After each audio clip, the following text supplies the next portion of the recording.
Monsieur le commissaire, nous y voilà. Depuis 1954, l'Europe se vit le grand fantasme de l'Europe de la défense et réarmer l'Europe est le programme qui va lui permettre enfin le grand saut vers le fédéralisme. Dont acte.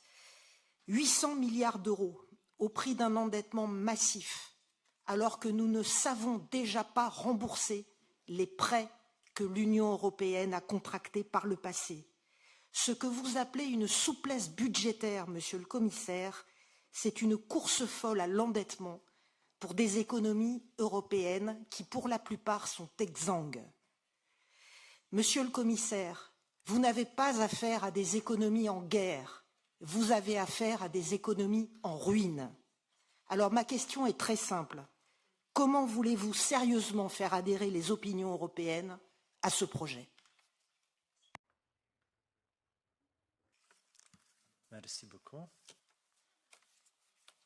Well, if you will look, Madame, Bien.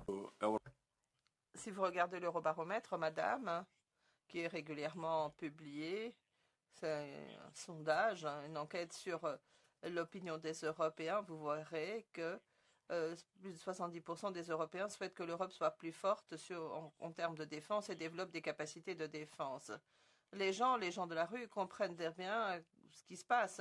Oui, la dépense coûte cher, mais ne pas être prêt à nous défendre, ça va coûter encore plus cher. C'est assez simple. C'est assez simple à comprendre sur le plan financier, même si ça date même de Rome, de la Rome antique. On disait, si tu veux la paix, prépare la guerre.